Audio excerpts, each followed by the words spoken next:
This is Back to Back.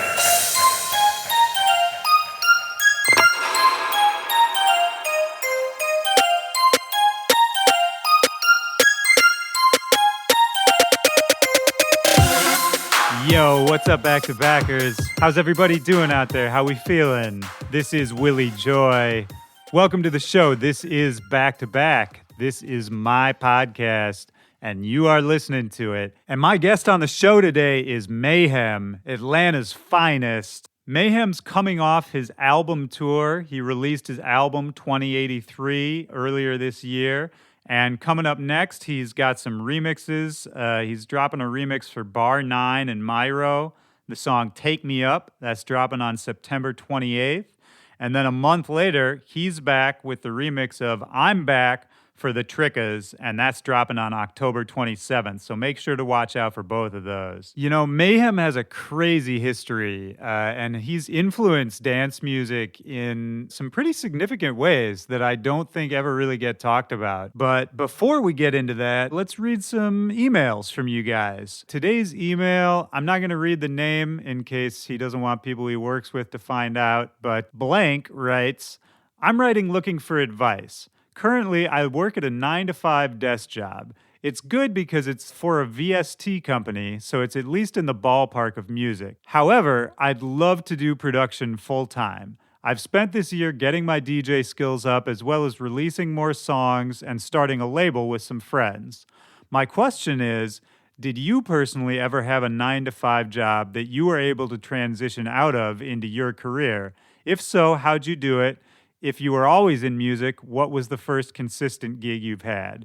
Well, I did have a 9-to-5 job. I've had one in my life, and I was there for a couple years. It was right out of college, the first and only kind of real job that I got once I got out of school. It was sort of a similar job. It wasn't a VST company, but I was making ringtones for cell phones. And for those people who may not remember this era, this used to be big business. Ringtones were huge. People were making millions of dollars off ringtones for a few years there. And, you know, to be honest, they got acquired by a bigger company, and I got laid off in that acquisition about 2 years into my job. And I'll always remember the moment because my company brought me out to South by Southwest. We were having business meetings out there, and I was kind of sneakily, probably obviously DJing on the side, doing all the little South by Southwest side hustles that you do when you're kind of just grinding, trying to make a name. And after being there for a week, being very drunk the whole time, trying to hold it together for the suits, and then just coming to the airport 7 a.m. that Sunday morning, being totally out of sorts, I got a call from my direct boss at the job, and she told me, you know, they had been acquired, blah, blah, blah, and that I was being let go. And it was this pretty crazy moment because I was flying back home suddenly with no job, no prospects, and I didn't know what the fuck I was going to do. And I got back to Chicago where I was living at the time. I tried to get another job. I looked for work for probably 6 months and I just couldn't find a job. No one would hire me. And so just to pay my bills, I had to step up the DJing that I was already doing and really start hustling with it. So I did it. I hustled. I grinded it out. It was, you know, not the most glamorous part of my career, but after a while, I started realizing that I was doing well enough that maybe I didn't have to find another job, and that if I kept hustling like this, there was room for growth. So to be honest, I have to thank that company and thank the people who acquired it and laid me off because it was the biggest blessing in disguise that I ever could have had in my life. And to bring it back to your situation, I'm not hoping you get fired. That's not something I'm suggesting. I'm not saying anyone quit your job, but sometimes it does take that leap because if they hadn't laid me off when they did, I mean, shit, maybe I'd still be there. I probably wouldn't be doing what I'm doing now. I don't know what my life would look like, but it was comfortable. You know, I was making good money, pulling down a good salary, and I did have those dreams, the same ones you're talking about, making music a full-time career, everything that I'm doing now. But, you know, if they hadn't kicked me out, I don't know if I would have done it. So here's an idea. Start saving up some money. Plan this out. Save up enough money that you can live comfortably without worrying for a year. And when you start that year, go as hard as you can on music. By the end of that, you'll have a sense of whether this is something you can do and whether it's something you want to do. And I hope you get to experience it, man. Good luck. Keep pushing. All right. So if you have a question, I love hearing from you guys. I want to read more of your guys' questions and comments on the air. It doesn't have to be a question. It can just be, hey, I think your voice is stupid. Well, to be honest, I'm not going to read that one on the air, but you can send me anything. Questions, comments, thoughts, ideas, anything. So send it to backtobackpod@gmail.com. Hit me up and maybe you'll hear your question on the show. So let's get into today's episode with Mayhem. I've known Mayhem for a long time, but, it was really surface level. And it wasn't until we had this conversation that I realized how deep his roots run. There's a philosophy behind everything he does. There's, crazy numerology and symbology. There's this overarching plan, almost this story arc for his whole career that he's plotted out for himself. And then on the other hand, all of the conceptual shit aside, Mayhem is a beastly producer. He's so talented. He's done a lot of mixing and mastering work for a lot of your favorite artists. And then to top it all off, he's made these hugely influential moves in various genres that really don't get enough credit. But I think it's important to highlight, back in his drum and bass days, there was a totally unknown group called Noisia. And he helped introduce them to the United States. Their first release ever has a collaboration with Mayhem on it. And much later in his career, did the exact same thing again in a totally different way, bringing Waka Flocka to EDM. And there's a million more. We cover a lot of it, so enjoy this conversation. This is me and Mayhem back to back. Let's go.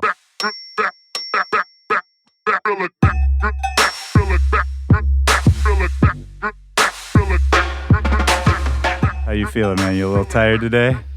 After the big show last night? I got some good rest, but I definitely beat my neck up, headbanging, just grooving and vibing. It's funny how I do that shit to myself at shows all the time, and it's I'm not a clumsy person. I'm not a spaz really. I guess I'm kind of a spaz when I DJ, but yeah, there's something about it.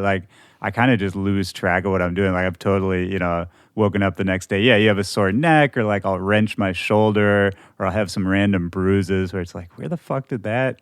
It's we're just standing in a DJ booth. I don't know how that shit happens. But when you're jumping up and down, bobbing, and heads going in and out, that was, for me, it's just I always take it to the next level because I don't really practice that at home, I'm not jumping around or whatever. I'm just prepping sets and things. But that's a funny idea, somebody practicing jumping around. When we were on the Brills tour, me and Party Favor, we shot a bunch of little funny videos, and one of them was him teaching me how to jump on the DJ table. That's awesome.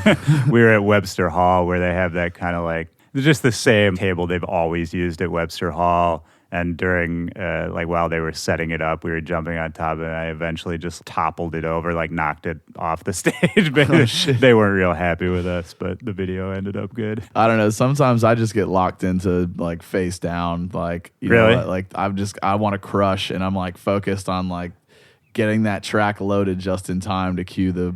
Yeah, mix, you are. I was watching you DJ last night. You were really doing it. A lot of mixing, a lot of really intense. I don't know if I call it double dropping, but it was kind of approaching that territory of always having the next one ready to go. I guess you used to do a lot more double dropping because you have kind of a pretty strong drum and bass background, right? Yeah, that's that was a big part of what appealed DJing to me. I started producing music first, so getting into DJing, it was watching guys like Andy C, listening to his radio shows. One of the all-time best. Diesel Boy, constantly writing mixes, and that was I was big into techno when I was first getting into electronic music. Yeah. And Plastic Man, Richie Houghton, his stuff was super, I don't know, it's something I listened to a lot. And when I remember seeing him, he was just constantly with the 909 like looping stuff in and like mixing tunes as well, like kind of this like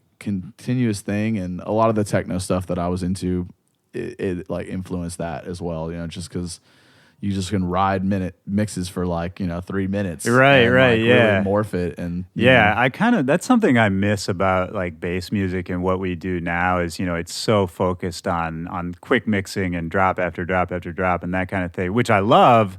And you know, I kind of came up as like a party rocking DJ, so I was always about like quick mixing and fun edits and all that. But then, like I was born in Minneapolis, which has like a crazy techno scene, and then I kind of came up in Chicago, which is like the home of house music. And I have like such a love for all that shit in my heart. It's what I grew up going to clubs and hearing. And it's like I don't know if there really is a way to mesh the kind of music we do with that style of mixing or just that vibe. But I do miss it, man. I miss even just mixed bills. You know what I mean? A techno DJ and then a house DJ and then a hip hop DJ all in one night. Back in the day, I feel like when you and I probably first started going to events, that was way more standard than it is now, where it's kind of like, if you have a dubstep headliner, all the openers are going to be dubstep. You know what I mean? I don't know. I threw parties for a really long time, and I prided myself on the fact that I really focused on making like a roots DJ open up the party. Yeah. And then someone played rap to like get the party going. And then we had the dubstep guy come on. And this is like early dubstep days, like 2006, 7. Okay, you know, yeah. like, but, you know, that way we like ease people into what was, I mean, for that was like his transitionary time. Now it's like electronic music is so popular, you don't have to sell people on it as much. But it's like for the point in time that I would program it like that still to this day anyways, just because you want the experience to be linear. You want it to like be paced and something that is sustainable. So like if every party is just like 9 o'clock, doors are open and you walk in and it's full on hands in the air, mosh pit, like double drop, like huge, you know, Zomboy pre-drop vocal into like, you know, the whole night, like you can't really pull it off at 1 a.m. when it's the peak of the night, when it's literally the climax of the story or whatever, you know, just depending on the club hours. Yeah, 100%. Well, and that's just to go back to something you just said, because I think that's really interesting, as you were saying, you know, the early parties you were throwing, you almost had to like convince people to like the electronic music you were playing at the end. You know what I mean? It's like the stuff you were really trying to sell. And I think people forget that in this day and age, that like back in the day, like we were out there trying to convince people, like, listen to this shit. This is cool. Like electronic music used to have such a stigma. What was the scene in Atlanta like back in those days? Like the really early days of EDM, I guess. Yeah, in the early 90s, Atlanta, you know, they had a pretty large rave scene. There was just a different vibe about Atlanta then than there was now. It was more like lawless in a lot of ways. Like we had 24-hour clubs. We had I think the liquor licenses were like until 6 a.m. Like 5 was the cutoff, but you had to close by 6. Wow. But maybe, you could stay open 24? But there was ones that had 24-hour grandfathered like things that they like these specific spots could run 24 hours. I mean, it was really only like Backstreet was the main one that I can think of. I can't think of another that had the 24-hour. Still though, I'm amazed there's even one. That's so European. I didn't think anywhere in the States was doing that. Downtown, Midtown Atlanta, it was very desolate at that point. It was like, so kind of no one was even paying attention. No one was going down there, and Atlanta still has that vibe about it where they'd be like look the other way about a lot of stuff, like criminally, you know, in a lot of ways, where it's just like we have, you know, so many crime problems to deal with anyways, and traffic accidents and all that, like constant fucking nightmare. But you know, they can only delegate so much energy, and it's just they're not like big on enforcing. That's cool, man. I mean, maybe in a way that's why Atlanta is so famously good for partying and for music and all of that, because I feel like, you know, places like New York, Chicago, even LA, I mean, you know, amazing party scenes in all those towns, but like the police and the city government, like they really make money cracking down on that shit, you know, and it's always in the news and it's always a concern.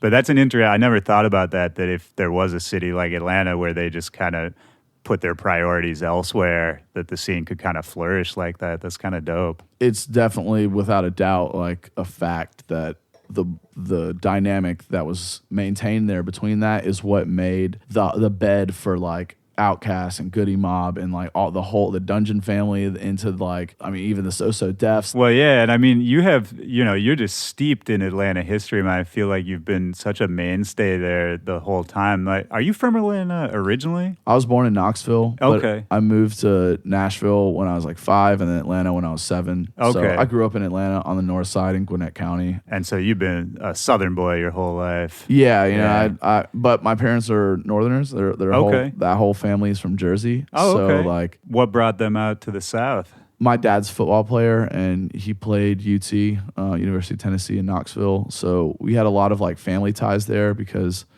my grandfather had played UT as well. My uncle played UT. Oh, wow. You know, my sister went to college there and stuff like that. So we have like it's like a family dynasty. Yeah, it was just because my grandfather was a football coach, you know, so like he went all over the place coaching in different areas, and basically everyone else in my family moved to Tennessee eventually, more so after I moved out. Right. You know, but all of them pretty much live in the Knoxville area now, you know, that lived in Jersey, and, you know, big ties into Tennessee, you know, so like definitely bleed orange, as you say. But I grew up in Atlanta, so, you know, it was just. What was that like? I mean, so you moved there when you're 5 years old. Well, I moved to Atlanta when I was 7, so that was 90. Okay. So what was Atlanta like in the 90s, like as a kid? What would you get up to? Those days, I was definitely running around the neighborhood, riding my bike all over the place. There was an anime, like, specific video store that was, like, right around the corner. Oh, wow. And I would go there all the time, pretty much as much as I could, and just, like, rent a new anime. Oh, wow. Take that home. So is that kind of where the love affair with Japan started? That started, yeah. Like, it was more about the store because it was right next to the grocery store that we, you know, shopped at. So it was like, yeah, you could just pop in. And it's like, you know, you see crazy animation stuff in the window. It's like,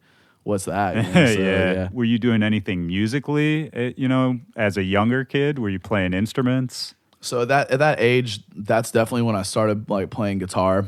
I was about 8. I just was obsessed with music in general. I like burnt out like the first tape that my parents bought me. You know, what like was that tape? Huey Lewis and the News. Yeah. I don't know why, if it was like a movie or like whatever had pushed that song that like put me on to like Hip to Be Square and like a bunch of shit that was on there. But I literally like rode that tape so hard that like it didn't just like snap and we like taped it back together, but it was like it just straight like melted at a point. It like demagnetized to the point where it was like couldn't listen to that anymore. I listened to the radio a lot too. I had like a boombox, you know, so like I tuned into Atlanta radio. I remember hearing like all the skating rink jams, more or less. That's what I called them because that's what would play when we went to the skating rink and shit. But all the So Def, like just the booty, like Atlanta club, like old, you know, Mr. Collie Park, DJ Smurf shit, you know. That's just cool. Like, so even in those days, Atlanta radio was like really supporting its own. Atlanta's had a consistent musical presence on the radio, like for itself, you know, its own identity and mixed culture and like that kind of thing. So between the early techno, house, rave party things that were being pushed by the like early, you know, adapter generation of Atlanta DJs, you also had the rap side too. So you had two things kind of running concurrently in their own little spaces, sometimes in the same clubs. And it was even getting on the radio a little bit back in those days. There was a rock station, and they were the ones who would have like a late night like dance mix. Yeah, with I want to say her name was Yvonne Monet. I feel like that was. That's a good DJ name. They had that, so that was a gateway. I remember AMP on MTV being a gateway because a lot of like that was big for a lot of people. I think I remember hearing Future Forces Incorporated, who was the first artist to release on Renegade Hardware. It's one of the most legendary drum and bass labels, and eventually became Bad Company, which eventually split off into being DJ Fresh and D-Bridge and his whole Exit Records label. But I feel like a lot of those maybe even sound better and are like a lot of things that people are going for. And now they're still trying to recreate things that were like specific to an Emu sampler or specific to an Akai time stretch or something like Oh, that. 100%. I mean, I think that's why you see all the, a lot of the top producers are like serious analog hardware heads because, either they're trying to recapture that old sound or it's just like that's the only thing that can give you that sound, despite all the advances in software and VSTs and all that. Sometimes there's kind of no substitute for hardware.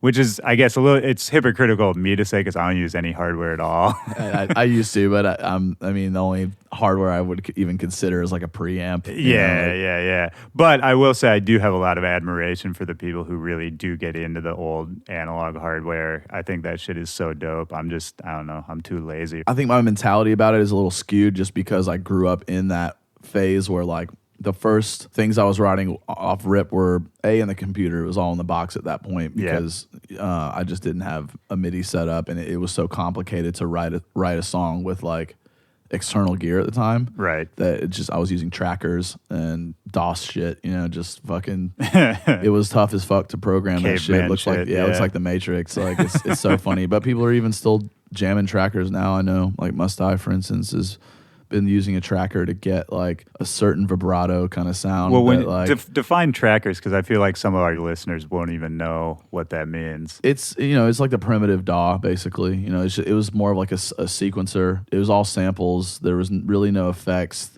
outside of like a chorus and a vibrato and maybe a tremolo. You would literally have to type in hexadecimal code to tell the plug, like to tell what parameters you were like programming. Right. So, yeah. But I feel like at the same time that those limitations created an opportunity for a lot of people to push things outside of the box. And some of the songs that people would program into those trackers and that whole demo scene were just like mind blowing, like work, like when it's just, examined as a technical, like musical piece and programming, and like it's intense. Like, yeah. So when did you start like producing or making beats? How old were you? That was 11. That was 94. That's early, man. What got you into it at that point? Well, like I said, I was playing guitar, like I was jamming the guitar going crazy, like really, like I burned those tapes. Like that's how much like music was a force for me at that young age. Yeah.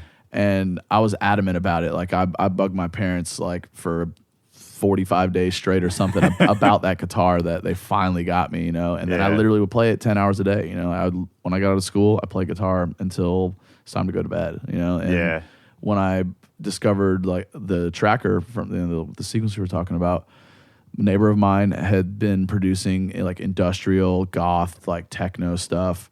And that was the point where it was like, I'd heard techno at the first, the word techno. It was like, hey, like what even is this stuff? Cause I was into grunge, I was into rock, I was into, just like 80s band stuff, early 90s, R&B and pretty standard stuff everything for that a was, kid at that age. Everything that was like popular to a degree. I mean, even to soul and whatever stuff I'd listen to with my mom and Pink Floyd with my dad and stuff, all that kind of classic rock. But he gave me the program. It was free. It was just like a free download. And, then within that, there was a whole scene, like MIRC channels, just old chat rooms that people would trade songs, or like you would like request links and stuff, and you'd be able to download people's songs. Basically, you didn't download MP3s. You downloaded the project file because it was smaller than an MP3. It was quicker to download. It was only like a couple hundred kilobytes. MP3s might not have even existed yet at that point. They did. Yeah, they definitely did. Definitely there was MP3, but like it would take hours, multiple hours to download. Yeah. So like to get one like 8 megabyte, 12 megabyte MP3, you went up to 12. It was like the longer song. It was like, yo, this is a long ass song. Like you could be like 12 hours to download something. Right. You're like, you go just to bed, waiting you to get that up. tune. You're like, you're literally going into your Finder and like listening to the song up to the point where you like it stops playing because it hasn't downloaded those bytes yet. You're like, oh shit, I can't wait to hear what happens. Like, I remember doing that. Cliffhangers, like, it was, but the neighbor was the one who put me on. He had the program, so that coupled with the community that came along with it, it was easy to dissect how people were writing music and figure out like, okay, you know, they put this kind of stuff here. If like you put the snare on this kind of part, that's like the halftime kind of, you know, boom, you know, they're kind of just figuring out like how to program certain things by analyzing theirs. And eventually I moved on to other DAWs. The new DAWs developed out of those, you know, trackers that kind of had like a soft synth inside of it. But no, there were a bunch. I mean, I remember some of those early ones. I don't remember what they were called either. But yeah, it was like, you know, before, you know, days like now, I mean, it's kind of, you're using one of maybe 4 or 5 options. But back then there were just a ton because it was kind of, everyone would just cook one up. You know, anyone who could code would just kind of have an idea and do it because there wasn't any kind of industry standard, and it was all kind of like being invented in real time, you know, which was kind of a cool moment. It was the wild, wild west for a minute, I would say, but you also in the 90s had like Pro Tools. That was the big Digital one. Performer, which became Logic, Cubase, you know, which spawned, you know, a lot of the developers for Ableton and stuff like that. I remember and Bitwig and some of the other fringe ones. There's like some that still pop up, and Bitwig's I guess like a newer one. There's Presonus and Cakewalk and all those kind of things. Studio One. All that kind of, those are all variants of like the Steinberg Cubase kind of family. But those became,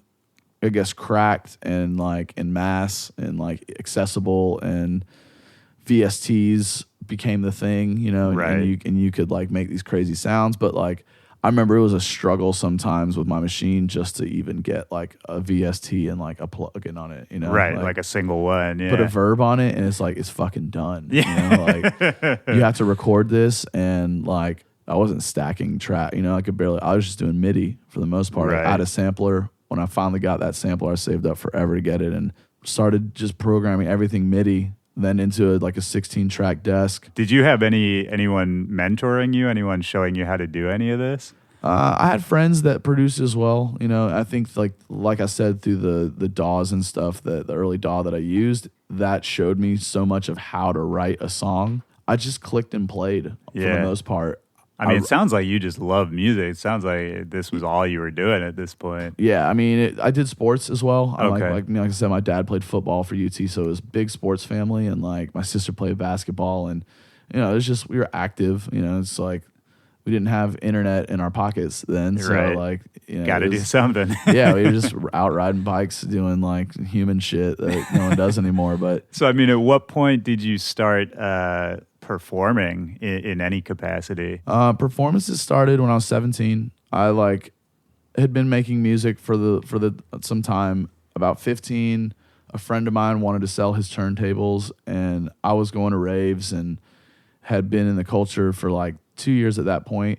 I loved just going out, partying, dancing all night long, getting super lit, young age. Yeah, it was great. And I realized that like the music I was making, the only way I could get it into people's ears really was if I started DJing it, you know? So I began practicing 15, same thing as a guitar. The guitar got shelved at that point. It was like the garage band, we might like jam around every now and again, me and my buddy. He also produced on, he got the program as well. There's 3 of us in the neighborhood who were programming beats on this DAW, you know, so I had the guys to learn and bounce off of things. That's valuable, man, especially when you're young, just to have like, even if it's just a couple other people doing it, I think you learn so much faster that way. Definitely. And it just makes it so much more fun. Yeah, I had friends who played guitar as well. Like I had a circle of friends. We all just jammed a guitar. One had a bass, you know, like we just bring our amps and guitars over and jam for a couple hours. And really, it's like there's a lot of friends who play guitar thinking about it. But that was, you know, early 90s, grunge rock, you know. Yeah. Nirvana was king, you know. It was like Pearl Jam was like everything, you know, like you couldn't escape these like Soundgarden, all that, you know, like it was so huge, and that Seattle sound was like resonating worldwide in such a major way that every kid who skateboarded and like even listened to fucking rap music at the same time, they're jamming, you know, that as well. Like both of those kind of sounds were really prominent in the early 90s and going crazy in different ways, just like all the American hip hop and rap and rock, and just like it was, you know, that was it. But then when like the rise of electronic instruments kind of came up in the mid 90s, or the use of them again, you know, like Yeah. you started hearing guys like God Lives Underwater having like crazy filtered synth out, you know, Right. obviously 9 Inch Nails, like, Broke it wide open. you know, Yeah. they had a very, very like hardware synth sculpted sound designed thing going on that like not a lot of other acts did coming out of the 80s, and Right, yeah. kind of keeping that synth wave thing going, and like, but you know, rock kind of embellished it too, and then in the fucking late 90s it was drum and bass everything. And Yeah. So, I mean, is that late 90s about when you started performing? yeah, it was early. It was 2000 actually. It was Okay. like just right after the year 2000. I just you know, at that point I was 17 in 2000. So yeah, it was around that time. Started playing shows, and I was so young. Everyone else 25, 28, you know, 30 Yeah. something. They're all older DJs. I was a young buck. How'd you break in? Who gave you the first show? Do you remember it? Yeah. It was in Atlanta. It was for promoter Iris. They still do shows today. Oh, for real? Yeah, Glenn? Yeah. Yeah. So they you know, they have Imagine Fest coming up soon. You know. Yeah. I played a few shows for Glenn. They're always ridiculous. I love them. Yeah. He's been you know, a staple. So that was the first show at the church downtown Atlanta by where Turner Field is now. There's still a venue there now. It's called Museum Bar. Okay. And it's definitely changed considerably since those dark days. Yeah, I can imagine. But yeah, it was you know, that was the first show, and that's when I started performing. But the traveling came like almost immediately after it, because Really? I was just the young kid playing drum and bass that was like halfway decent at mixing records, and And that was all it took? yeah, it just stood out. You know, Heroes and Villains. He lived in Savannah back then, and he was like the other person who was like exact same age as me that was like cranking up drum and bass and like pushing his whole thing. That's like one of my day ones, and Yeah. he also was pushing the drum and bass, and we linked up like around that time, and so it's like that was like. Well, and it seemed like you were in kind of the right place, right time to just sort of catch that spark of drum and bass, right? Because even last night you were telling me you linked up with some of the overseas dudes like Noisia and all them kind of like really early in their careers, right? Yeah, that was super early. You know, we did their first release was something that we collabed on, and that like I was Like their first release ever? Yeah, it was like the first Noisia. I mean, they had put out stuff on like mp3.com. Yeah. You know, that's like how actually Heroes and Villains, I want to say he was the one that was like shared the song with me and was like, you got to hear this shit. And immediately I jumped on it. I was like, yeah, these guys are gonna be like, I heard so much like potential in what they were doing. Yeah. It's funny now if you listen to MP3s, bro. They're like they're tough. Like their mix downs used to be so bad, and it's like it's such an inspiration for like anyone out there who's listening, who's producing, and you know, may feel like their mix downs like don't sound great. Yeah. You know, like yeah. their Well, at this struggle, point, like no one sounds as good as Noisia. No, absolutely not. I mean, they are the like pinnacle of sound at this point. But everyone starts somewhere, man. It's good to remember for sure. They had the vibes though off rip. Like I could hear the sound design, even though like the mix overall was like crunched and like it sounded like it was bandpass basically. Like, Okay. You couldn't really hear, like the sub wasn't defined and it didn't have its space, and like So did you just kind of reach out to them via the internet. Yeah. Yeah. So we connected on the internet, and I had gone to Full Sail in Orlando. I was wrapping up my school, and I ended in December, and in January I like went out to them, played a show in Holland, in Utrecht for Black Sun Empire. Wow, that's so early, man. They Yeah. flew you out there? Yeah, I mean, it was just enough to like go do that show Yeah. and then play a show, because I'd already been releasing records. You know, it was like 2003 at this point. Okay. I had started putting out my first things in drum and bass, and like I had a lot of good movement. You know, it was like I was connecting with big artists, and people were playing my stuff and cutting dub plates and all that kind of thing. And Yeah. but you know, I had just enough to like make those shows make sense, and I just, you know, Yeah. did it for the experience and put myself out there. Drum and bass was king in Europe. You know, in America it had its scene, Right. But it Still just very was, underground. Yeah, it was just like there was a great network for it, so they had a good budget, like, and it was able to, you know.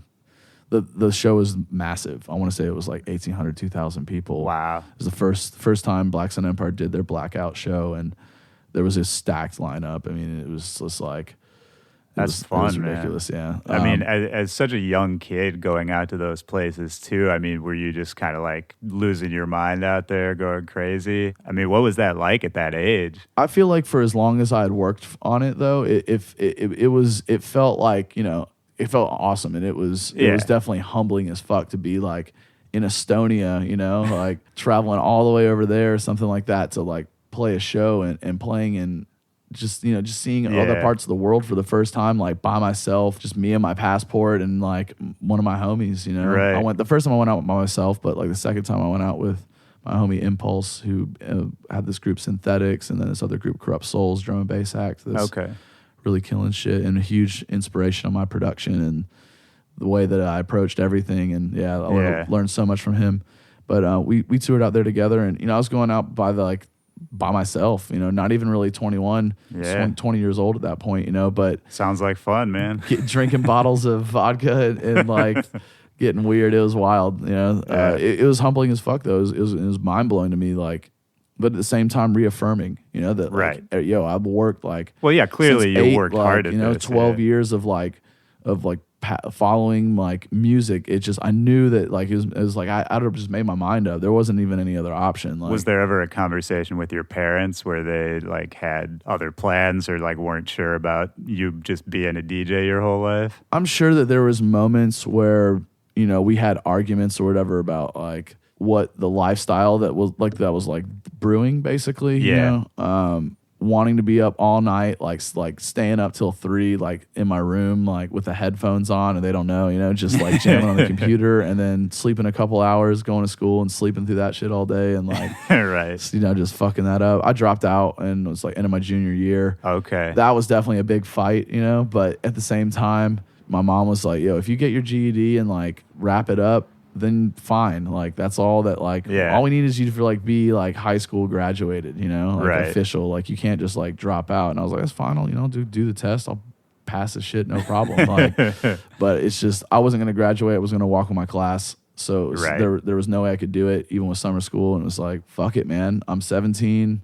The music's going. Like it's time to like follow my path. And with minimal resistance, my mom and my dad were both like, fucking do it. Like that's great. You're already getting paid for shows. Like, yeah, I guess if you already have that proof that the demand is there. I took my time with it, and I knew my plan, and I worked it. But that's such a mature attitude for a 17, 18-year-old kid, man. I mean, to even be saying I took my time, I had my plan. Like when I was 17, I didn't have any plan. Everyone's different, I think, and I think it's context, which is the only reason why for me. Because, like I said, my sister's 5 years older than me. Yeah, she was a huge gateway for me to hear electronic music, to hear rap music. Like, she put me onto so much stuff. Like Nine Inch Nails, I wouldn't listen to 9 Inch Nails. Like I probably would have anyways from MTV, but she was on it way before. She was on. She just her and her friends, they all like were plugged in with a lot of good music, and a lot of the other friends that I had that I went to high school with, their older brothers were into stuff, so they put us on to like, it was very like a thing, like you're not having your little brother or sister like listen to some corny shit. You're like, nah, you're here, you're listening to fucking, you're listening to Outkast, and they're just bumping Outkast every single day. Right. Like I listened to Aquemini like specifically with just one of my friends in the neighborhood. We drove to school together the other day. We listened to that CD together every single day on the way to school. It may have been a different song, like it may have been the same song. Like we may like, we need to hit Spodioti Dopalicious. This is like this that mood today or whatever. But like that was just church. Like, yeah. Well, and that's, I mean, maybe that's a good way to connect back to the drum and bass days, because I feel like, especially in the States, like drum and bass and hip hop had this connection that maybe wasn't explicit. Like if somebody who'd never heard drum and bass just listened to drum and bass, they might not hear it. But talk about it a little, especially coming from Atlanta, where, I mean, the hip hop scene was so strong there. What was that connection between the two?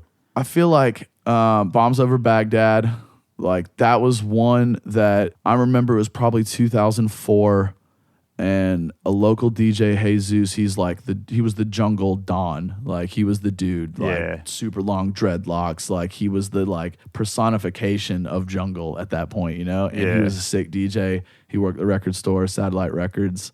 he dropped Bombs Over Baghdad though, like right before Ronnie Size at this show, and I'll never forget, like it crushed it so hard, like everyone lost it because it was like straight drum and bass the whole time, and then he just hit him with the Bombs Over Baghdad, and that really was like one of those records that between that and funny enough that Ronnie Size was playing that night, like Brown Paper Bag was like. That was MTV rotation. That was on the radio, like actually, you know, like not like in rotation, record. Not like on the super fringe late night dance show when somebody mixed it in. It was like that was a record that was in rotation and like broke in the States and Goldie inner city life. You know, I feel like I don't know if it influenced guys like Outkast or that, or where they kind of got the inspiration for that beat, or maybe it's just like they just made a 165, 170 ish kind of like it's just like they just went that with that double time beat. And like, was there any connection at the time, like were any of the Atlanta rap guys coming to the electronic music shows? Outkast was like cited several times. Really? I saw him once like walking through fucking North Atlanta Trade Center. I remember seeing Andre 3000 walk through there. I remember seeing him and Big Boy walking through the church, the venue that Iris did like way back in the day. They pull up to the rave. Yeah. Funnily enough, when I linked with Hoodrich, I was talking with one of the guys who started at RIP, and we were going reminiscing, and he was like, "Oh yeah, I remember the drum and bass shit church." And I was like, "Bro, I used to go there all the time. I was DJ there in the basement." And he was like, "Man, that was my spot." Like that's crazy. Like they would pull up, so like that helped, I think with a lot of our movement between like my connection with them and us trying to further that side of the culture, and like with a lot of the Hoodrich producers incorporating the EDM stuff, into their productions and kind of taking that electronic things.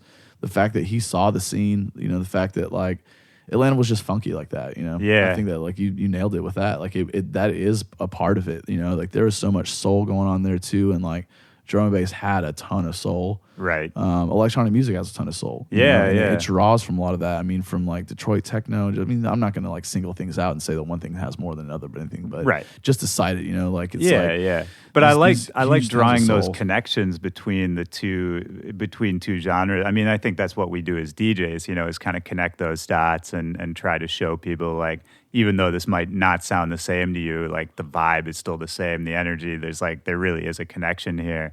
So I love doing that. And maybe that's a good way to sort of talk about what you ended up doing. Like, how did the drum and bass era slow down for you, or how did the next wave start? I think, like I was saying, there was all these connections for me personally with rap and with other music that in the soul, with like things that I felt like drum and bass was the most advanced.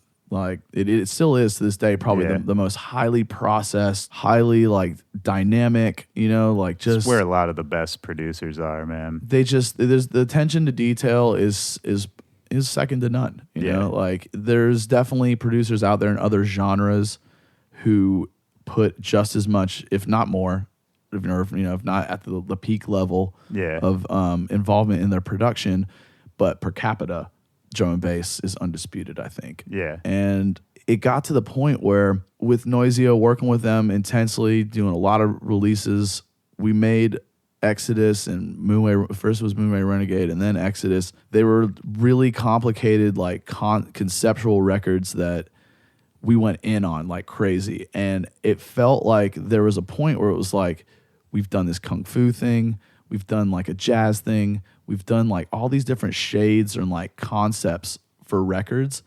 And at what point do we just start recycling them? At what point do this is just another moody roller being, this is another warehouse, like, deep dubstep of drum and bass version of a song. It's like, then this is like a jazz breaky, just spacey kind of like ambient almost. There's just all these different like pockets, and it felt like just harder to innovate at that point. It felt like I ran out of a source of inspiration, especially with Exodus. We got KRS One on it. It's definitely a wild story around that one. What's that story? There was basically a friend of mine who had a connection to KRS One. Me and Noisia had been writing this record for a long time. Like we spent ton of time developing it at my studio.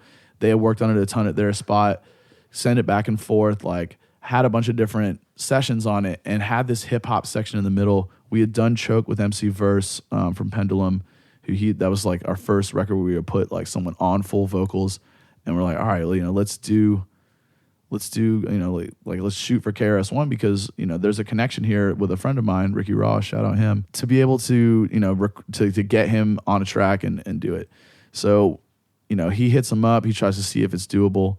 This is also like bucket list shit for me because growing up listening to Goldie, Digital was such a huge song and it was so sick hearing KRS One on top of like that Goldie record. Like it was beautiful, and that was like no one had worked with him since in the genre, and it was like to like single out somebody like that. Yeah, he was not doing a lot of features. I mean, I guess he never really did. No, that was like the one crossover one that he had done really. So it was like I only mentioned that because it was like bucket list and it was monumental for me as to someone idolize the level of a like drum and bass icon that Goldie is. Yeah, we reached out and basically they came back to us and they're like, we have like this set price.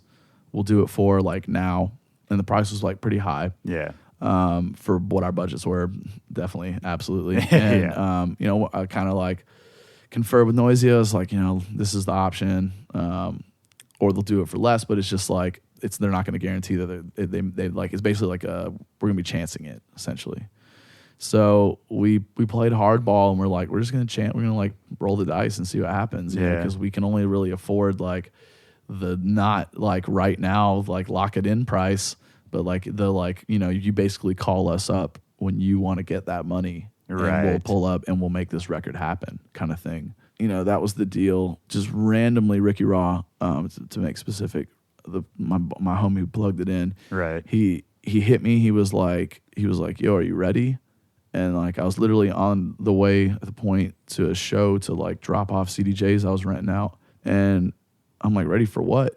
And he's like, KRS One right now. Are you ready right now? And I was like, yeah, like fuck it. Like I called the gig. I was like, hey, you gotta find other CDJs. Yeah. Like, sorry guys. Yeah. Like I was, it was one of those moments. Is like I'm not passing this up. Like this opportunity that knocked. Like we gambled and it just hit. So I gotta go. Fuck it. I needed a place to record it. So Evil Intent, Gigantor, Nick, Bro Safari, they both had a house in East Atlanta. Just fucking flew over there, met KRS One, dapped him up.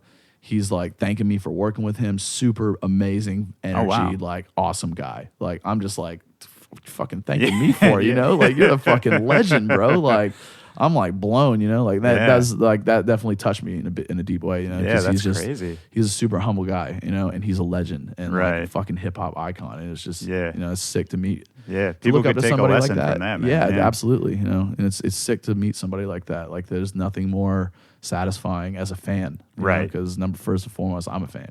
Like so we get in the studio and I give him the vibe. Song we had like a deep concept for, and if you watch the Exodus official video, it's like you'll see exactly what we mapped out when we wrote this song. Okay. We had this underwater story of like the lost city of Atlantis as like a nod to my hometown, and a kind of like funny poke at the Futurama episode where Atlanta breaks off and becomes this underwater city, and all the Coca-Cola in their system makes them breathe underwater. So it was like a funny nod to all that, and essentially like it was the lost city of Atlantis under attack. This fucking spaceship thingy flying, dual Land Cruiser concept, thing comes out of the water. All that shit you'll see in the video. But we had this section of the beat where it was like where KRS would come in, and so I wanted him to like tie together the concept of Exodus. That was the name of the song. We'd already like had it. It was the song's about Exodus. It's about like kind of us as a society, like fighting up against this kind of like evil that's rising in the world, and like coming to battle with it, and the aftermath that's going to happen from this like cataclysmic thing. We I give him the whole theory of the concept of the record, and he comes back like maybe 5-10 minutes later. He just like was sitting there writing. He's like, I got you, and he goes through it, knocks it out, one shot, just like nails it. Gigantor records it, made it sound amazing, hooked me up with the files, and we did the paperwork and did the exchange, and then we're done. That's pretty wild, man. It was just crazy. It was just like a drive-by experience. But I like to tell that story just because I feel like for any listeners out there who are like maybe afraid to make the leap or something in their career when an opportunity strikes, I want you to know that like that can be something that can be a game changer for you. You know, and you may have to throw everything at something in your career. You may have to say like, fuck logic right now and fuck like responsibility almost, you know, really, and just being like, I want this more than I want to be, than I like my desire and necessity to be responsible for myself and my well-being, you know, like you got to do that at a point, you know, at least try it. You know? Absolutely. You know, if you fuck it up and shit goes really bad, you know, I'm not liable. This is not not a legally binding podcast. But however, I will say that it worked for me. Yeah, and I want to push that out there because it's a cool story. And I think it's about like recognizing the moment when it's available. You know, like seeing the window open and jumping through before it closes. You know, absolutely. That's kind of what I took from it too. It's just like, if you see that moment, you just got to go for it. Like, because it might not pop up again. Right, yeah. Those moments don't come all the time. But the long story that we just went through to get to the roundabout point is that with that record, you know, it was so involved. It was like, I just feel like as far as my work is concerned, it's still one of, if not my greatest work, you know? I don't know. I feel like there's been songs past it that have been very influential, right, and that have done great numbers and whatever. But as far as the level of, you know, obviously working with Noisia, just they're advanced, you know, and the product that we created together and like the end result of it, it's like, it's one of the things that like I'm absolutely the most proud of. I kind of felt like this is a ceiling, a glass ceiling that I'm putting on myself, that I'm hitting right now. It's like, what do I do from this? Right. You know? Like, how do I get a bigger feature than this person? How do I take the idea of fusing electronic music and rap like to another level, you know? Is that kind of when you moved on to, you know, the dubstep stuff, which would eventually move on to the trap sound? Almost, because this is like I want to say we started it in the end of 2004 and we put the record out 2005, maybe early 2006. I can't remember. My timeline's all hazy at this point. But in those years, like that's when Ed Banger, Justice, Sebastian, like that sound popped and it came on my radar and I was absorbed in it. I was like, yo, this shit is fucking wild. Like, there's nothing this like it. This throws the rules out of what I'm writing. Like, there's no 16 bars. There's like, fuck it, we just threw a bar in here and like because it sounded cool, and you just fucked your whole mix up now. Like, unless you like know this record in and out, to know that there's a rando bar in here. Like, there was just, I felt like it sounded innovative to me. You know? Like it piqued my interest, and I was like, damn, man, this shit is like, this electro shit is fucking fire. You know, like just there was always a new name every week, and there's a new style, and then all of a sudden there's Treasure Fingers, and like it was evolving so fast. You know, and that was the party that we were doing. It was like Castlevania, Treasure Fingers. Treasure Fingers moved out of Atlanta to New York, and basically I had like started writing songs with two of my homies who were into house and electro as well. Like we just started a little group and started writing records, and this was like kind of same time same era of like writing Exodus. Like it was right after basically. So you start writing these songs, and Treasure Fingers moves away. I move into his spot with my two homies as this group Rump, and we start like playing electro shows, and the scene is going crazy in Atlanta. Like this party was legendary. It's called Fuck Yes. Like shit would pack out just like the smallest fucking room. I remember hearing about that party. Stupid. Like we tripled capacity in there, you know, like we just went like berserk with the capacity. And again, like we talked about with Atlanta nightlife, they didn't give a fuck. Yeah, they just let you do it. Like a lot of clubs will be like, oh, you know, they got clickers and counters and shit. Not happening. Yeah. Sweat's dripping from the ceiling. It's literally like a wall of people. You had to push your way like sardines in a can to get through people to get to the bar room, which was completely wide open because that was 21 and up. The party was all 18 and up. Kids. This was the gateway for all the kids to get into, not all the kids, but a lot of kids in Atlanta who got into dance music. This was a gateway for them. Right. So they're in there, they're jamming. Right at this time is like when Heroes and Villains was working at Grand Hustle with super plugged in with T.I., just doing like crazy huge artists, and like, you know, linking with Kanye, and like just having like the craziest like connections to all this rap stuff. Dubstep's coming around. we're fucking with dubstep. We're pushing dubstep. I remember he hits me up and he's like, I want to play your dubstep night, but I just want to come play trap music. I was like, fuck it, let's do it. You know, Dude. run it. Like, Well, I mean, and that's like, I feel like we should pause that moment for a second because that's exactly what all of us do now every day, you know, like just to have that idea. That's so revolutionary for that time. with dubstep, the first stuff, it was so 808 laden. Like the very first record that I dropped, I'd done the electro and I was still putting out drum and bass. Then dubstep came in and it was like the first one I called it was 10 ton. And I named it 10 ton because I named all of my projects with the number of like what record it was. Like it was my first dubstep record. So it was like 10 ton. You know? Yeah. So like, and then the second one's called Split Second, which was the flip side that came out on Subway. You go for these crazy like, concepts, man. I never really realized. There's definitely like there's some intricacies to shit that like I guess a lot of people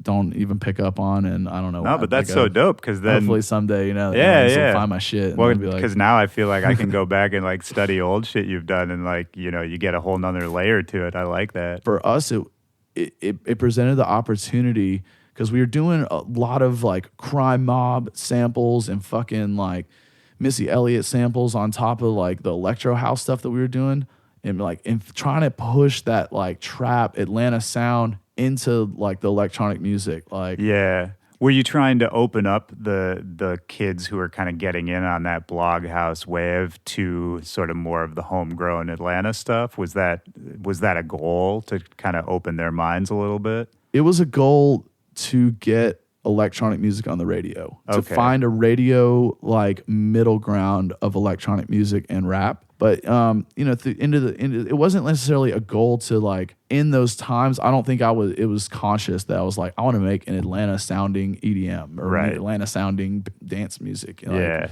Atlanta club music. Like I remember thinking in the years that came when Daniel, Heroes and Villains, and I were doing like our Parties Heavy and Hot Mess, and there was the kind of like out of the blog house, you started seeing a lot more Jersey Club edits of stuff. You started seeing a lot more like Baltimore and like blog were like kind of bubbling and popping at the same time. For like, sure. And that's around the same time in other places in the country. Hollertronics was popping up in Philly and The Rub in New York and Flosstradamus in Chicago. I talk about this on the show all the time, but it's interesting to me that there was this like collective consciousness that like kind of we didn't talk about it, but everyone just started doing that shit in their own cities kind of at the same time. It was the vibe. I mean, everyone caught it. Like Floss to fucking Girl Talk to like Kill the Noise and Bro Safari's Ludacris thing. You know, they were like me and Bro Safari had a project called Hostage. We made breaks. That was in the mix of all this other stuff. Like really pre me doing electro. Me and Bro Safari had that project Hostage, and it was like our live show.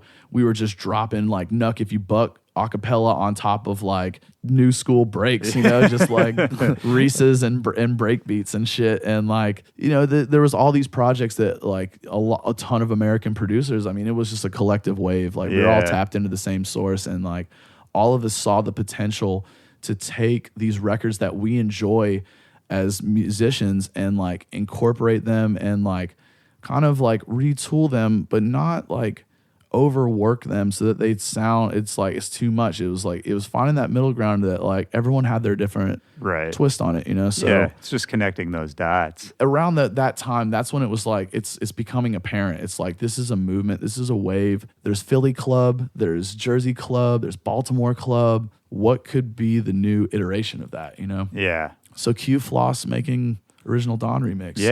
Only that I skip the Bowers, I skip the RL Grimes, I skip the St. John Hawks, who's someone I just remembered recently that I keep fucking leaving out in this conversation because he is a big one there. Yeah, he's so dope. Hudson Mohawk, all these things were like popping off all over the place. I feel like that the culmination of all those things and the tipping point was the Original Dawn remix. It was like when that hit, it set me, and like I gotta shout out Uzi too. I almost skipped him over. Yeah, I was gonna say I want to shout out Bird Peterson too. Oh yeah, Bird, because we skipped Houston because they definitely were like they were the ones pushing the chopped and screwed. Like we booked Bird Peterson for the heavy party. Just gotta shout out him. He fucking crushed it. Always. Well, how did you feel as a native Atlanta Atlantan? How do you say? ATLian. ATLian? Yeah, I guess that's how you say it. How'd you feel as an ATLian when sort of, the trap name started flying around for like EDM trap? You know what I mean? I hated it. I fucking was mad about it, bro. Like legit, like it pushed my buttons. Well, because you're coming from the home of real trap music, right? I mean, the original trap music. I think that Uzi's records were trap for real. Like those were trap records. Like it was just trap beats, right? And I didn't mind that like Uzi's thing was trap shit. That was his shtick, and that's cool. It was trap shit. Like it wasn't necessarily like this is trap music. But I'm not calling him out specifically. I'm just saying because I did. I just cited him just a second ago, as one of the OGs and the forefathers. We all tapped into like, we've got our own things that are really cool at home and local and authentic that like we all know. When we were all touring at the time too, like we were going and playing each other's parties, and I feel like you would go, somebody else's somebody else's city, and you'd kind of take from what they were doing. You're like, oh, this is kind of like what I'm doing, but it's different in these ways, and this is something I could bring back to my home. And it was a cool little like cultural exchange. I don't think you and I knew each other back in those days, but like we were definitely sort of crisscrossing the country, even if we weren't hanging. You were living in Chicago back then? Yeah. I was throwing parties back then too, very similar in style to everything we're talking about now. And it was very much the same where like I was the first person to book Dave Nada outside of DC, and he was the first person to book me outside of Chicago. So like that was an early connection for me where I would go play his party and see what they were doing with like, it was him and Titsworth, and they were doing the Baltimore club stuff. And then they'd come to Chicago, and we were doing all kind of crazy like juke and footwork stuff. Seeing that was very, very eye-opening at the time. And then you would take it back, like once Dave came and played at my party in Chicago, then from that point on, I was playing a bunch of club stuff, and I wasn't before. It was like just those it took like physically bringing someone there to be like, this is how we do it where I'm from. And I feel that's something we don't do anymore because it's just all so accessible now. Absolutely. I mean, it's just the internet has connected us to the point, and like the sound has evolved to the point where it's like, it's really dope to make your own kind of spin on taking elements of juke, taking elements of trap, taking elements of dubstep, drum and bass, all these things that like UK house, whatever, like all these things that like inspire and influence grime, all that, taking elements of the rhythms, the dance halls. I mean, there's a duality to it. There's a open creative space where it's like, I think it's really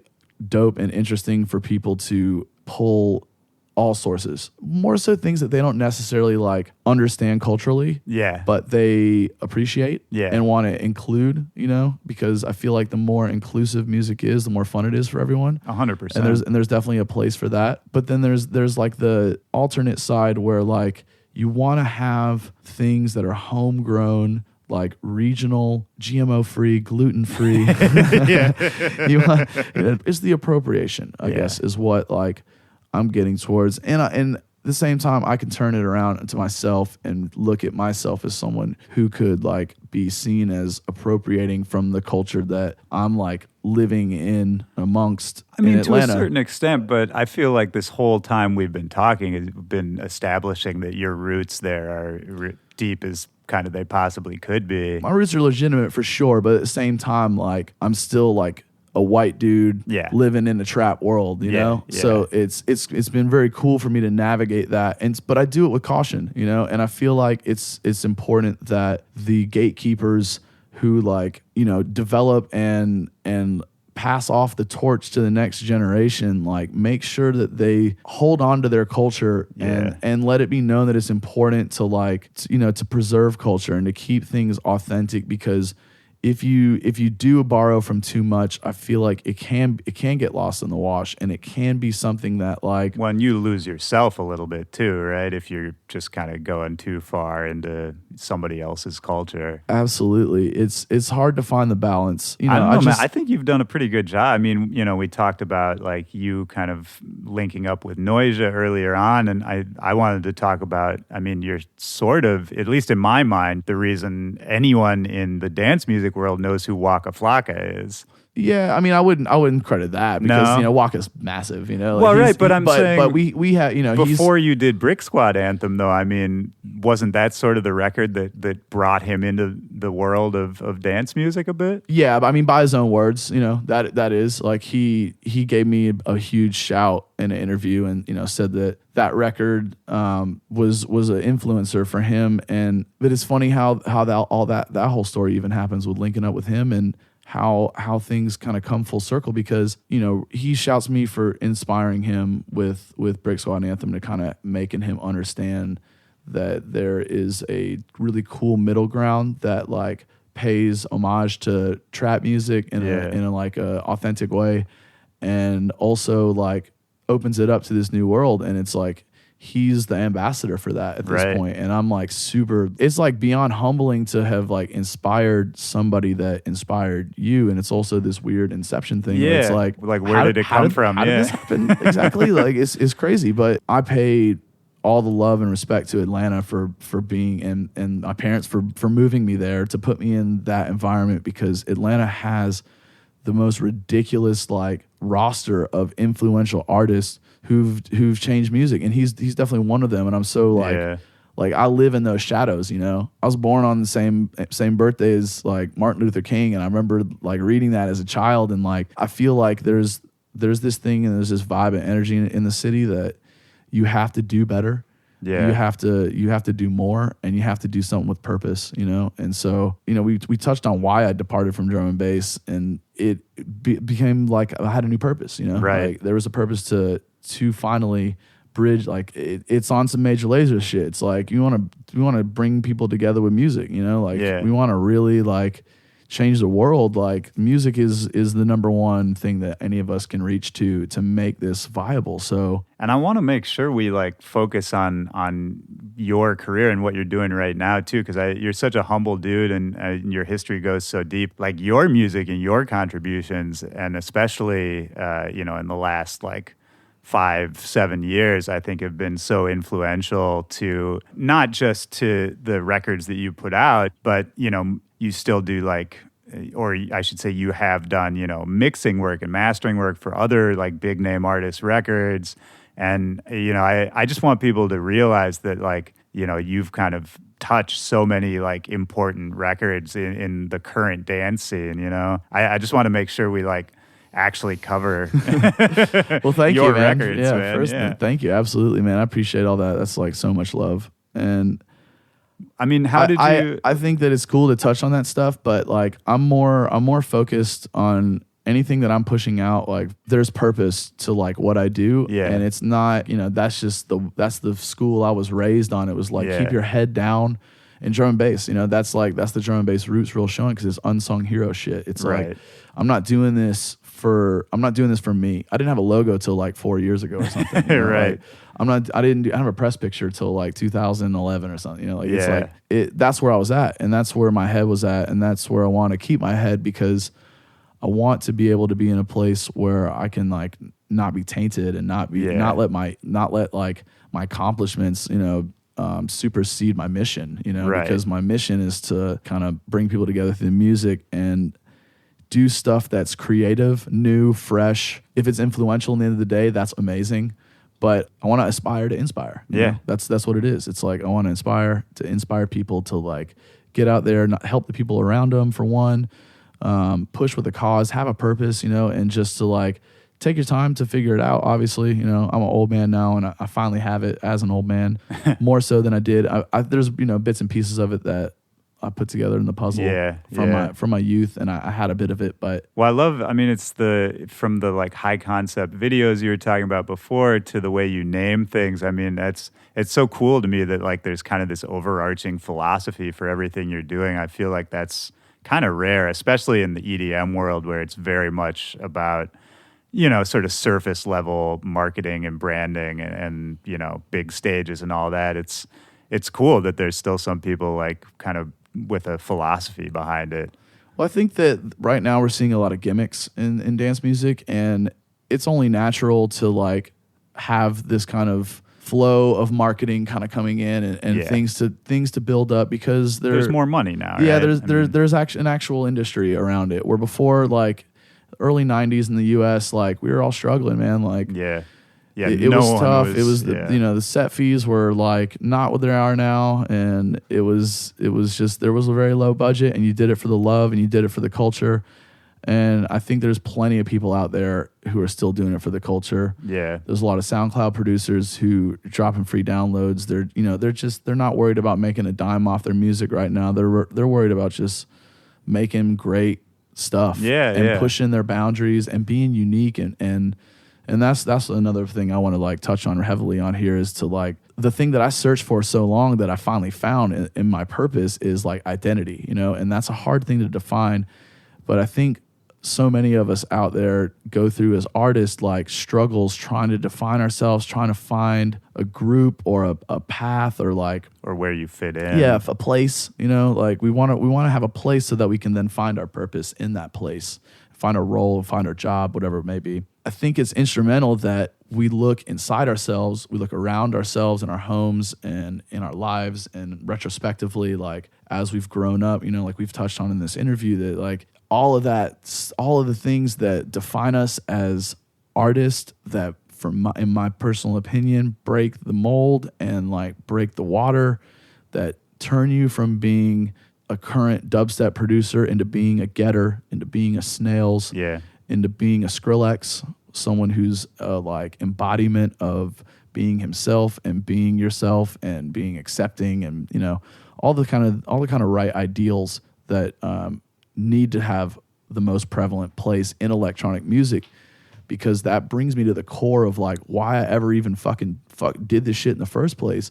Like I love music, but what I loved more than music when I went out to my first rave at like 13 years old, I loved the sense of community. I love the sense of you could go there as a person of color, you could go there as a person of a certain sexual orientation, you could go there as a person who, like you touched on before, at high school would get made fun of as the raver.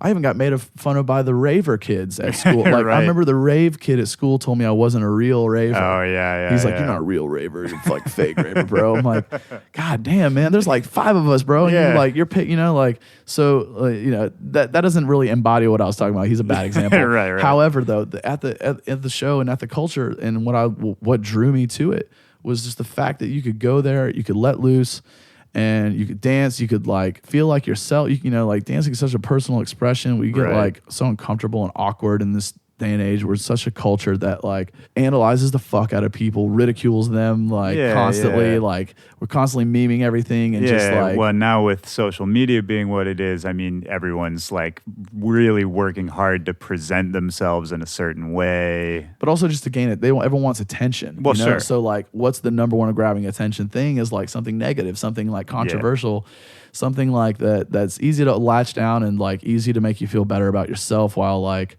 It's at the expense of something else generally. Yeah. So like I don't know. I love the element of community. I love the element of the culture that said, you know what, like rave culture accepts you for how you want to dress, for who you are, for like how you want to express yourself while you're here, and for different music, for different influences, for the music and the people and the culture to both resonate the same idea that this is a really cool place where like a melting pot of cultures, people, music, like all these different parameters and elements all get smashed together and they're all acceptable. It's an open playing field. It's all equal, or at least that's the ideal. The idea is that, that's the principle. That's the fucking plurb. Like that for is as much core, shit though. as that gets. But that's the core of this. Like, and so embodying that, like, it just falls in line with everything that I've ever done. So to pay respect to that, you give back to that, and you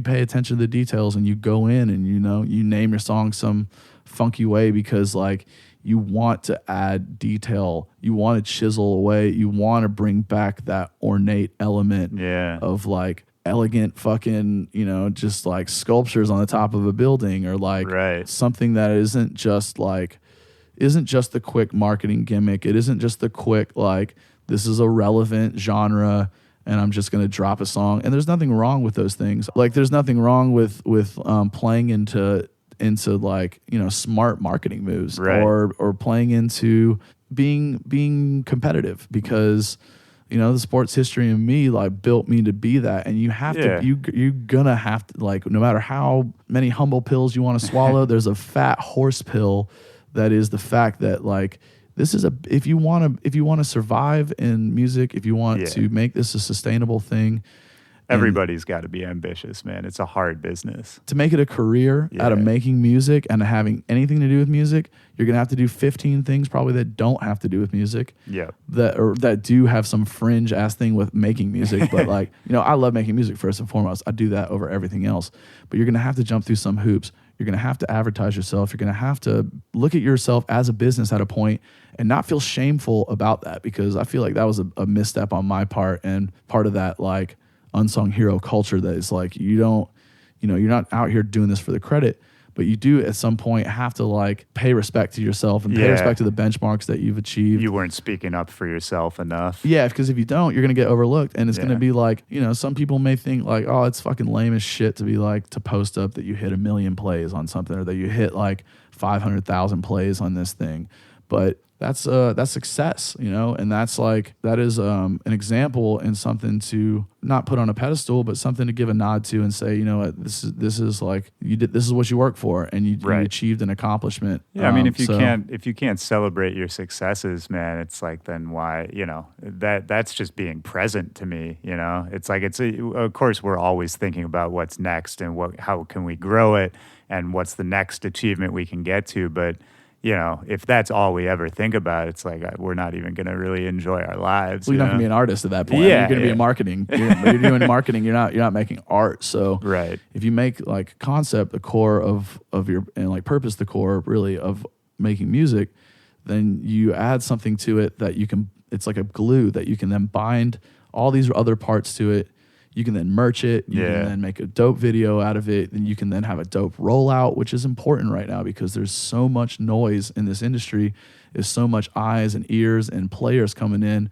So many talented artists who are sitting in their basement grinding out beats. Yeah. Like me and everyone else has, you know, yourself included. Like we've all like dedicated ourselves to this. And the make or break here is going to be how smart you are when it comes to rolling out, and how willing you are to like make some investments, both physical, time-wise, and monetary, into ensuring that all the eyes possible hit your product and all the ears. Yeah. So that at the end of the day, it's like you at least gave it a good shot, because you know there's a good point in time where like if you're pushing ads on Facebook, people are like, you're buying likes. Right. And it's like, while like maybe technically like that may be buying likes. Right. It's all about the presentation. But at the end of the day, I mean, of course you got to push your music, you know, in whatever way you can find to be successful. I don't hate on anyone's success, man, because just to be able to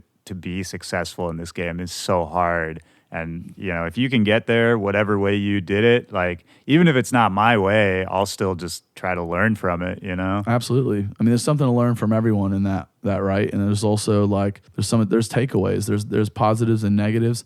Maybe something that worked for someone isn't going to work for you, you know? And it's not about doing the status quo or, like, okay, like, everyone's doing this kind of recap video. Now I'm doing this kind of recap video, or like everyone's doing this kind of like photo shoots or this kind of uploads on IG. Yeah. When you always see, like, you know, you're talking about the recap videos, and you know, there was like a certain style of like show recap videos I feel like, you know, 90% of people were trying to do a year ago. Like everyone kind of wanted that one style of recap video. And it worked for a lot of people for a long time.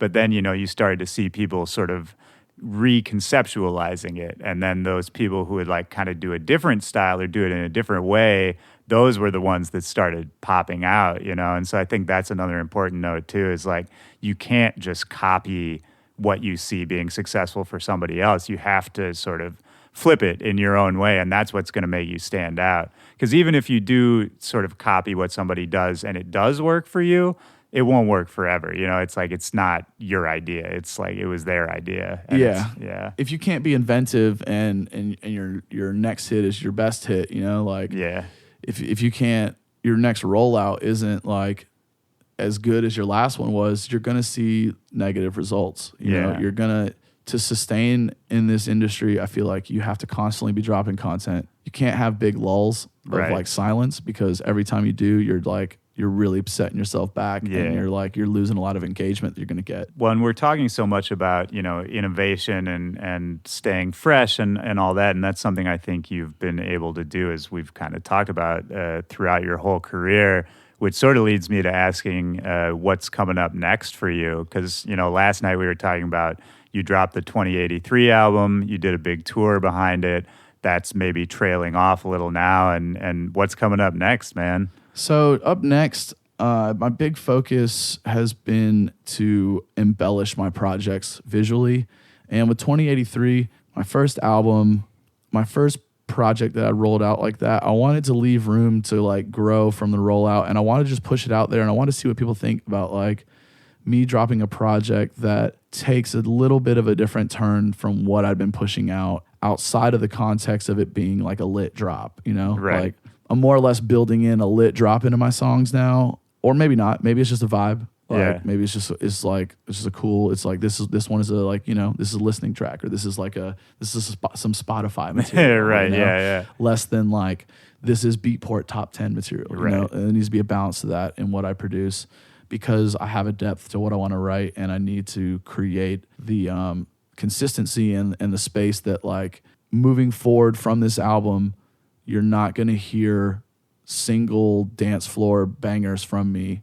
They're going to be more involved records that have concept kind of reiterated through them, and to find like new chord progressions and new harmonies and understand more about those, more so than I ever have, because it's just not something I've ever embellished. And like, you know, it's always more to learn, right? Yeah, it's like I spent so much on my career on sound design, and now I'm spending my time focused on writing, you know, and engineering. It's kind of digressing, but what to expect from me is more things that are personal to me, more putting myself out there in a way where I'm gonna compromise myself, not in integrity, but in inhibition. You know? Like I'm gonna compromise my inhibitions, like we're talking about with rolling out and what we're talking about with marketing and all that kind of stuff. It's like I want to think about doing something that is separate from whatever I did last, yet connected to it, so that it's linear and it has movement, and it's like attached, and it's not like, and people who follow you can follow it. Yeah, like I'm not going to drop my rap album anytime soon. I'm not going to drop my country album ever. That's just for personal listening. But just give me a copy before you leave. I will. I'll hook you up. But I'm focused on writing like long form material, cohesive conceptual packages that are tied together in bigger ways. I'm trying to like really just take my time, treat it like a bonsai, you know, just like snip a little bit here, snip a little there, take a step back, look at it, absorb it, really like decide like, is this something that resonates with me? Is this sending the right message? I love that though, because I mean that's such a great, like, again, it's like a deep, interesting philosophical like framework for your music, and it's so cool to me that like that kind of thought can go into something that for someone else might just be that banger that they hear on the dance floor, you know, and it can be both of those things at the same time. I mean, that to me is like, that's, as artists, that's what we're aspiring to, you know, always. Yeah, I don't want to wash my hands of writing bangers, but I do want to, you know, get my hands dirty in writing some stuff that is maybe a bit more organic, or is like a one take. Like a lot of my songs right now have one take solos in them, right? That are just like usually in the outro, sometimes in the intro.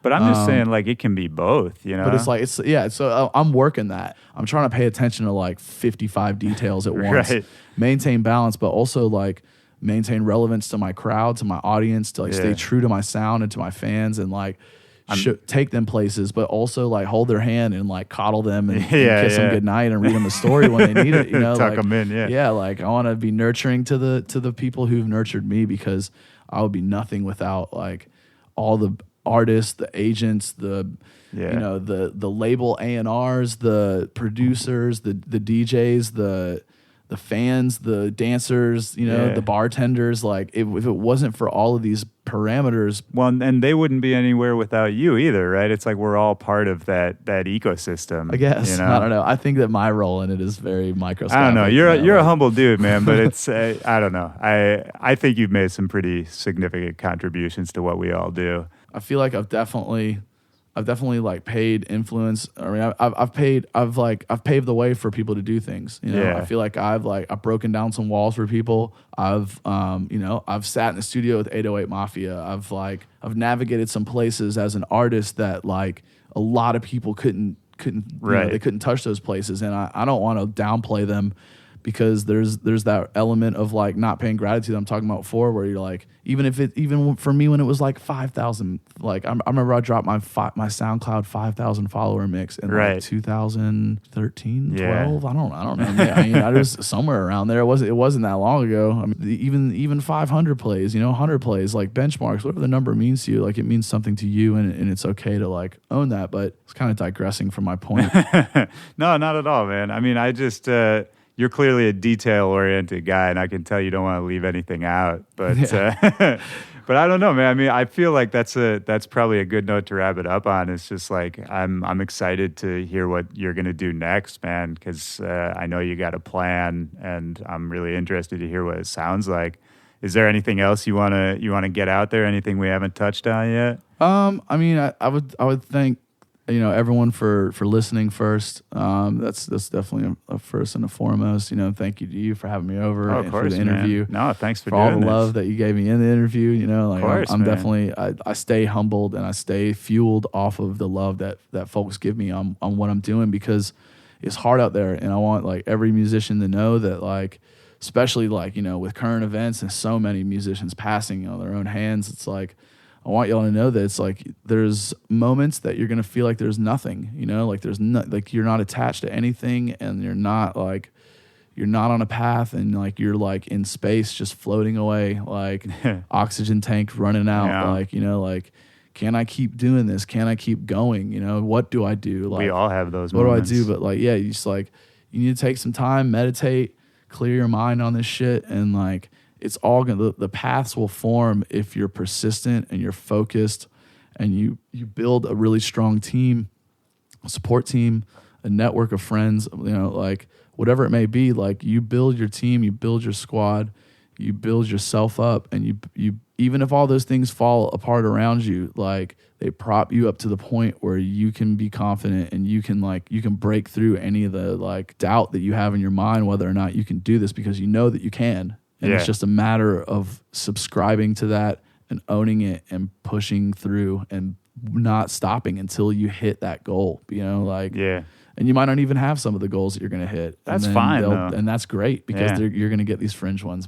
And new goals pop up all the time, right? I mean, my goal is always just to keep working, and just to focus on the one thing I need to accomplish that day. That's generally the way I look at goals. And then from that, if I can accomplish that, then that will sort of open a door to another goal. And eventually you kind of get this overarching framework of the way you work and what you're trying to accomplish. But yeah, I agree with you, man. It's sort of a daily push thing, and keeping that focus and make that master plan, stick to it, write it down physically with your hands and your eyes looking at the paper, like make it real. You can do it just by writing it down. And when you stick to it and you check off the checklist and you go through the bullet points of what you think you're going to need to do to achieve your goal, like that's how you're going to make it happen. And it's not going to happen until you like put that foot down and, just power through it. But, one love to all the fucking producers, DJs, the fans, the culture, like everything, man. Just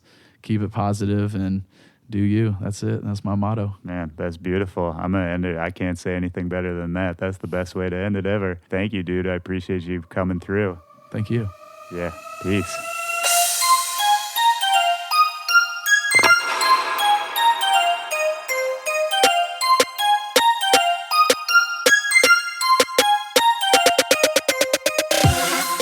All right, that's the show. I want to thank Mayhem for coming through. Don't forget, Mayhem's album 2083 is out now. He's got remixes for Bar 9 and Myro dropping on September 28th, and then a remix for Tha Trickaz dropping October 27th. I think after this, we could all learn something from him. Just such a positive dude, such a community-focused guy, and a real artist and a true talent. So thank you, Mayhem. My name is Willy Joy. You can follow me on all social media at Willy Joy, Twitter, Facebook, Snapchat, Instagram, YouTube, RedTube, Pornhub. Yeah, I don't actually, you can't follow me on there, and you probably don't want to.